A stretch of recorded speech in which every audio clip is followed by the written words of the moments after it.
Hey guys, it's Sean here today on today's video. I've got Charles here from My Living. He's our special guest at his 36-bed HMO.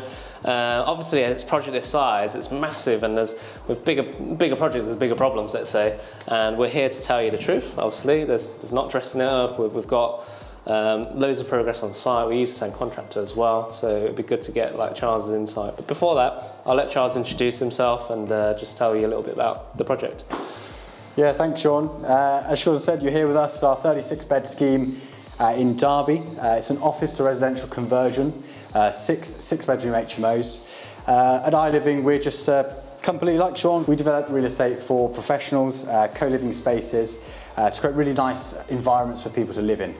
So with this project, we're going to show you around, show you what we've done, a few things that could potentially have been avoided at the start, but with any project, there's always things at the end that you can sort of look back on and try and mitigate the risk in terms of not allowing that to happen on the way forward, and it's all a learning curve for us. Yeah, so we met about like a year and a half ago, right? And we were just sat at a pub and we were just talking about it. And you said, was you just negotiating with a vendor? We reached out to you, and we were in negotiations with the vendor at that stage. Yeah. And we hadn't actually secured it, but we were pretty much there. We had exclusivity on it.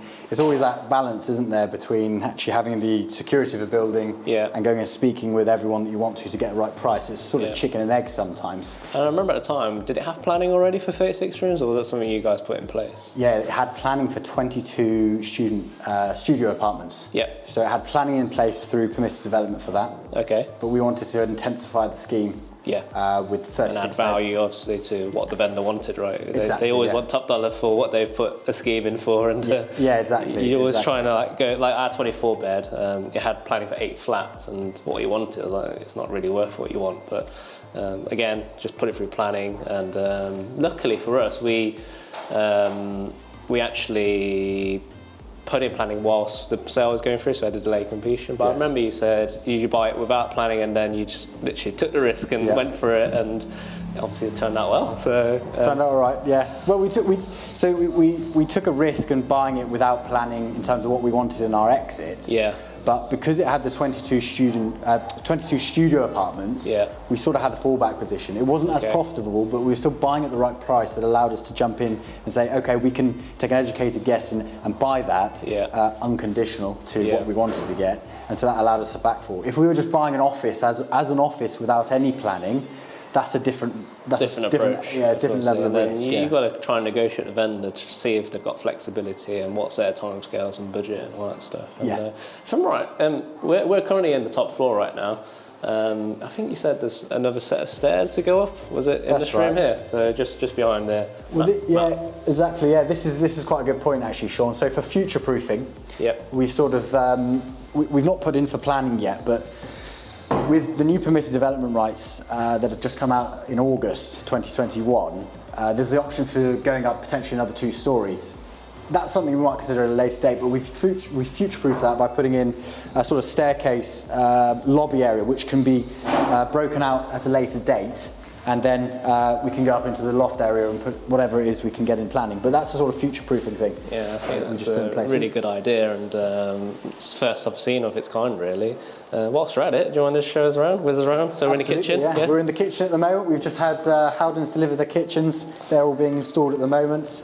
Yeah. Different sort of style that we've gone through. We've got an interior design team in-house, which is quite nice. They come up with all the sort of CGIs and things to put together something quite nice and smart like this. So we're excited about using these. We've not used Howdens kitchens like this before, so it's quite nice. And is it the same throughout the whole building? Do you get like economies of scale, ordering the same materials, do you think, or can you pick and choose if you wanted like a blue kitchen here or a red kitchen on? Well, you like your red colours, don't you? So. Yeah, it stands out. We certainly did get a good, we got a really good discount actually. We were negotiating with Buildbase, Magna and Howdens. Okay. And I actually took that on myself to try and get the best price, because we had this on a PC sum, wasn't included within the building contract in terms of a fixed price. Yeah. So the more we could save on this, it comes off the top line. So yeah, we did get a good saving. We've got all the kitchens designed by our team in-house, sent them the plans and really screwed them down. Nice. I think one of the best things is to say, look, we've got all these other future projects that we're looking at. If we get a good price and service from you guys, we'll continue to use them. Yeah, and they're ready-made, aren't they? Or they? Yeah. Yeah, so you just buy the carcasses. Exactly, yeah. I think the carcass comes like this, and they just bolt all the additional things on. That's it. Probably for the viewer's benefit, we'll put the floor plans on as well, and then you can see exactly which room we're on. Is there, it's 36, so is that 6 per floor? 6 beds? No, 4 6 beds per We've floor. got 2 6 beds per floor over 3 floors. So currently we're in I'm an unit accountant, I can't 3. do maths. 6 is a 36. Yeah, don't. So you've got a floor plan there anyways. And in here, is it the cylinders go here? Yeah, so for the 6 bed. That's it. We've just made use of this space. Yeah.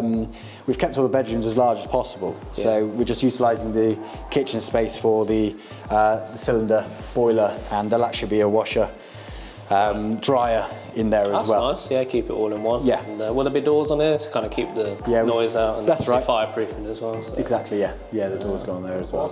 Awesome. Yeah, I'll let you take us to the first room. I remember, Charles, you told me there's some studios as well.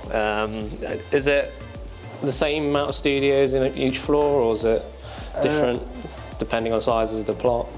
Yeah, it's different depending on the size of the plot. Right. We've managed to fit in the larger rooms, anything over 14 square metres, I think we've put a studio in. Yeah. We've got about 16 studios in the whole building. That's it, and that obviously adds more value to the GDV. Exactly, yeah. I think we're getting about 55, 60k ensuite, and then studios are getting like 70, 75. So really, yeah. Yeah, I mean, cost for kitchen, what, 3 grand maybe, let's say. Yeah. Adds another 10 grand in value, 15 grand in value. It's worth it, really. Yeah. So yeah, this is one of the studios, isn't it? Got quite a big room. It's a good sized room, yeah. We've designed them so that the studio's over there, and then the bedroom area's over here. Yeah. I think it's a really valid point. Obviously, there's the ongoing discussion, which you're probably aware of as well, Sean, with councils potentially rating rooms with studios in. Yeah. As well as taking a view in terms of the planning side of things. But these are completely signed off and they're fine. And the most important thing from our perspective is whether they change the rates to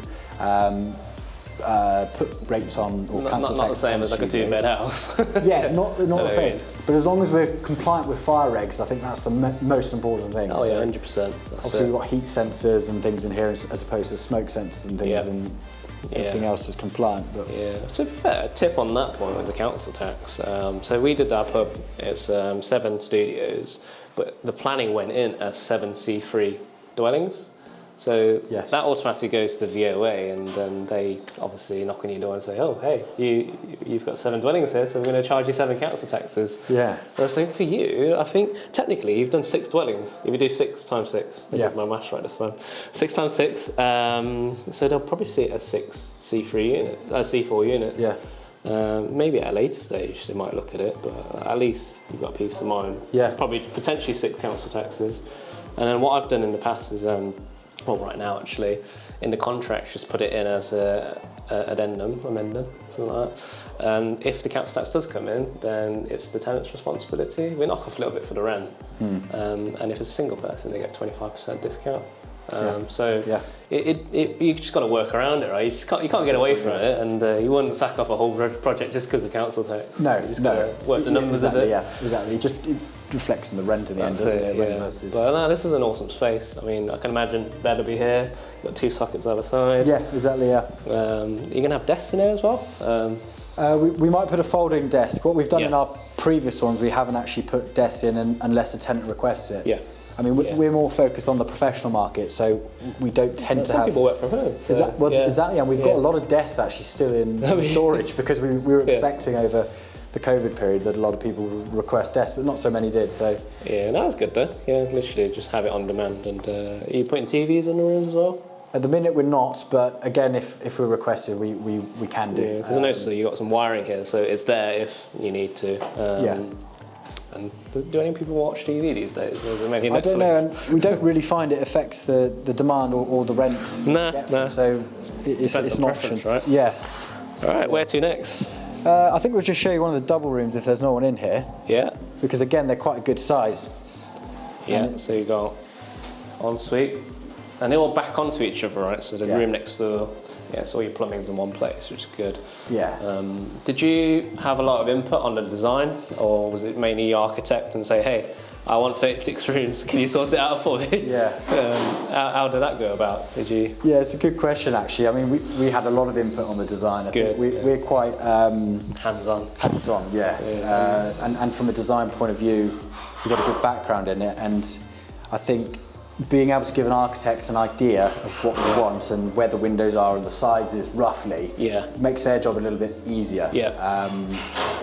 Sometimes even though architects are brilliant what they do, technically fantastic, make sure everything's spec'd properly, they don't always have the creation or vision that someone like you or I might have, because we know what our end How are people going to live in it? Exactly. Do you want your ensuite down the hallway? Or exactly. So, and we know how to maximise value, and it depends on different markets, I suppose. If you're in a market that doesn't really necessarily need lots of en-suites, you might not have to put all the en-suites in to get the best value from that.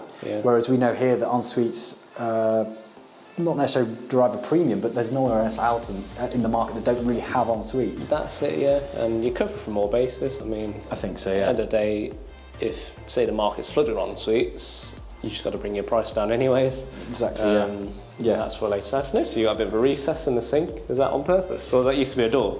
No, you're right. Actually, that's a point where the architects came in and actually said, okay, there's a certain amount of movement space that you need from the dimensions, distances from actual unit things. So to be able to put the vanity in, the vanity in, there's a certain radius that's required from the loo, so it allows the space in there.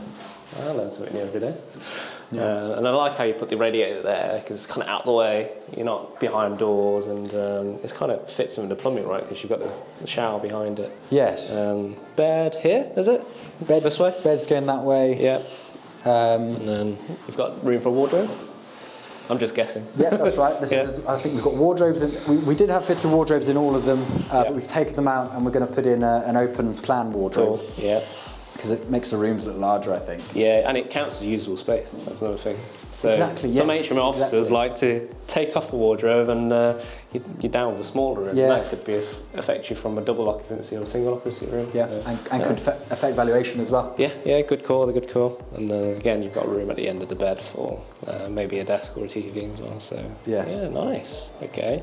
Should we head into the next room? We can probably go into one more of the studios and then head downstairs, Sean. Sure, let's do that.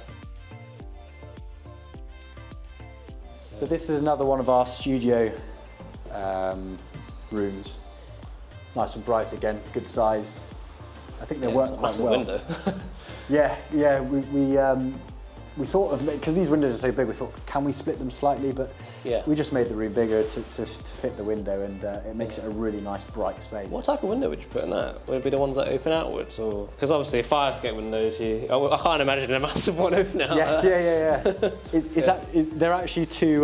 There'll actually be two sash-looking windows. Okay, with a central pole down the middle. So, nice. There'll be double windows next to each other, so they'll have two separate openers. Okay, and obviously you're not keeping the sash windows anymore, because not really cost effective, and they're all not future proof as well. That's cool. So another nice size studio. Yeah, it's good size, nice and bright. And we'll head downstairs as well then. We're looking forward to getting the rest all in, and hopefully program-wise we should be getting flooring and things in over the next couple of weeks. Yeah. But like I said, this is the first I've seen all of this so far.